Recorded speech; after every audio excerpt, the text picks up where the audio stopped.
Saudari-saudara terkasih dalam Tuhan Yesus Kristus, selamat pagi dan berkah dalam. Kita bertemu kembali dalam renungan harian kita, Senin 13 Maret 2023.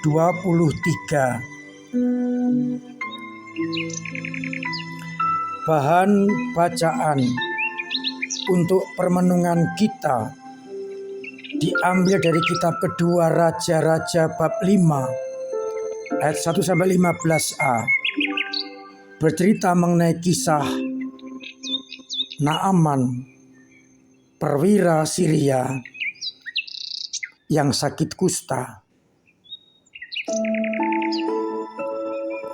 Dan ketika ia pergi kepada Nabi Elisa, diminta mandi 7 kali di sungai Yordan, ia kemudian menjadi pulih kembali, sembuh seperti sedia kala.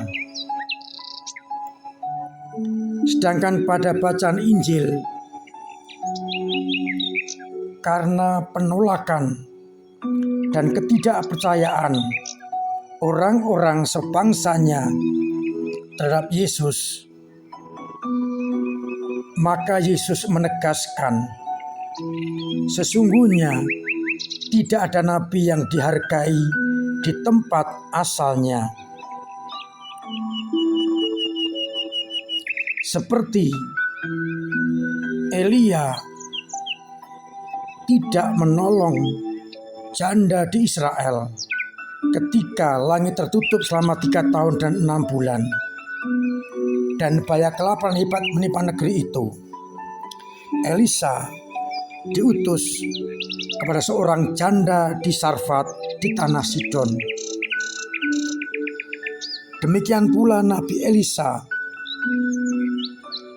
tidak menyembuhkan orang kusta di Israel meskipun banyak, tapi seorang perwira bernama Naaman dari Syria. Dengan demikian, Yesus mau menegaskan kepada kita bahwa perlulah untuk menanggapi tawaran Allah.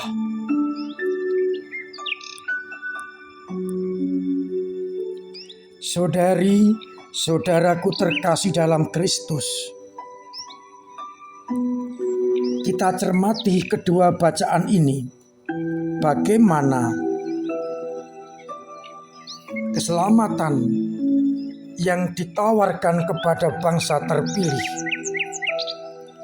ditolak dan tidak ditanggapi, sehingga Allah menawarkan keselamatan kepada siapapun juga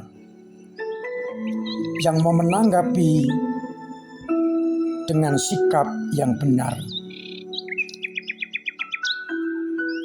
Dalam berbagai banyak ajaran, Yesus menekankan itu. Misalnya penggarap kebun anggur yang tidak memberikan hasil akan disewakan kepada penggarap lain kebun anggur sang tuannya. Pendek kata, Yesus mengajarkan kepada kita agar tawaran keselamatan yang sudah diberikan kepada kita, ditawarkan kepada kita, jangan sampai dilemparkan, dilepaskan, diberikan kepada bangsa lain atau orang-orang lain karena kita tidak menanggapinya dengan serius. Justru orang asing menanggapinya dengan penuh iman. Seruan Naaman setelah sembuh, ia mengatakan, "Sekarang aku tahu bahwa tiada Allah lain di seluruh muka bumi kecuali di Israel. Dan Naaman pun akhirnya percaya akan Allah Israel itu. Maka Israel, tanda kutip, terkalahkan oleh Naaman karena tanggapan Naaman yang positif. Demikian pula Yesus yang telah melakukan banyak hal, menunjukkan kuat kuasa Allah dan keselamatan, ditolak oleh orang-orang sebangsanya. Maka Yesus menegaskan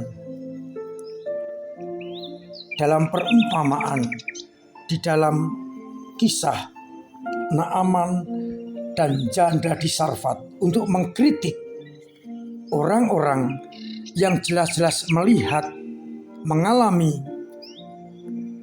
karya-karya Yesus, namun mereka tidak percaya. Maka keselamatan ditawarkan juga kepada siapapun yang percaya kepada Yesus. Saudari-saudaraku terkasih dalam Kristus, kita semua telah beriman kepada Yesus lewat pembaptisan,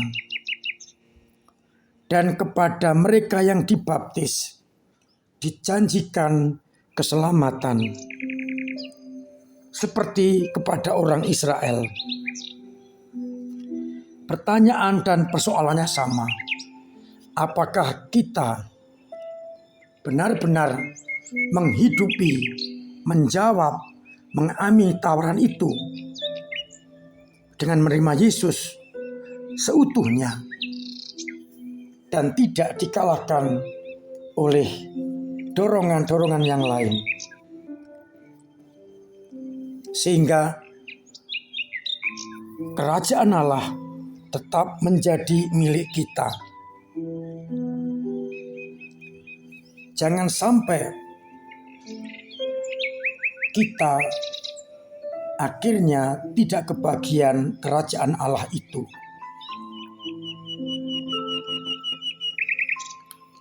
Dengan memelihara iman, dengan menjalankan martabat sebagai anak-anak Allah yang dibaptis, maka kita akan tetap memiliki kerajaan Allah dan tidak akan diambil dari tengah-tengah kita.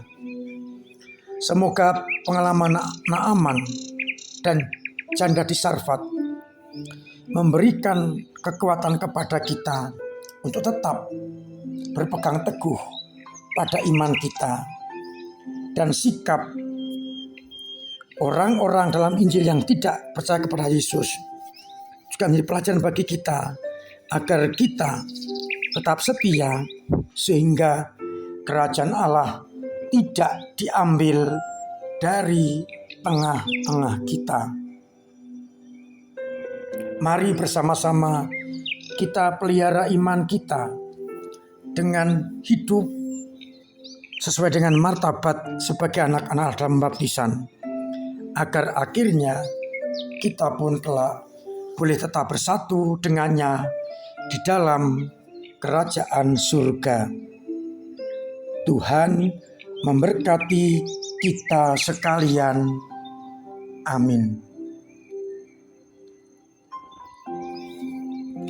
Marilah kita berdoa.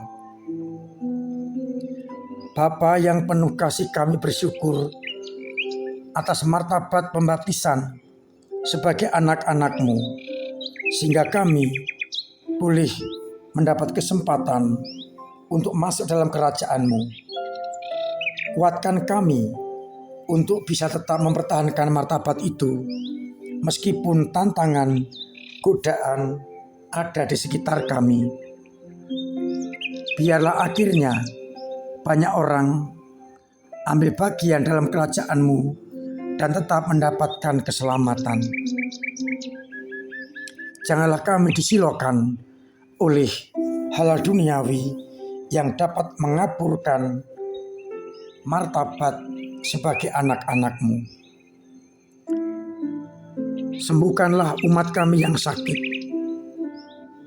Bantulah mereka yang punya beban berat agar Kau ringankan.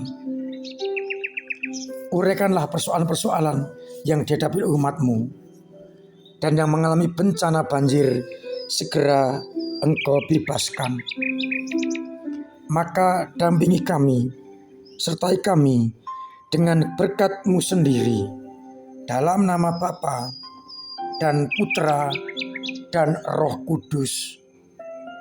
Amin. Saudari-saudaraku terkasih dalam Kristus, tetap saya ingatkan, saya wajibkan untuk mematuhi protokol kesehatan. Pola hidup sehat, pakai masker, booster kedua, cuci tangan, agar akhirnya kita terbebas dari virus corona.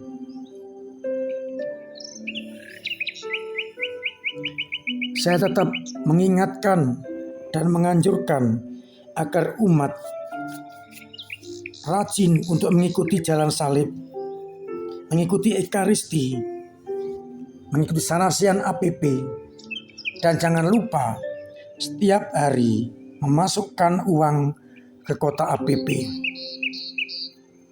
agar kita dengan seluruh umat Keuskupan Agung Semarang bersama-sama ambil bagian dalam kepedulian kepada sesama.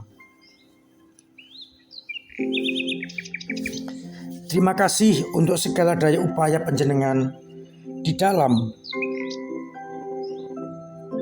menghadiri, menghidupkan pelayanan-pelayanan di gereja dengan cara-cara kita, doa, tenaga dan dana, sehingga pelayanan kita kepada umat semakin terjamin.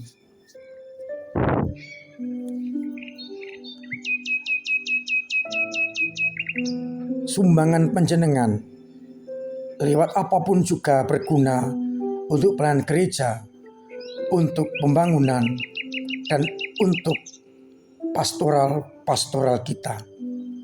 Semoga akhirnya kita semakin mampu untuk benar-benar menjadi bagian dari gereja kita. Mari kita laksanakan masa prapaskah ini dengan olah rohani dan olah jasmani untuk mendukung persiapan merayakan Paskah Kristus. Akhirnya saya ucapkan selamat pagi, selamat merenungkan, salam sehat, Tuhan memberkati.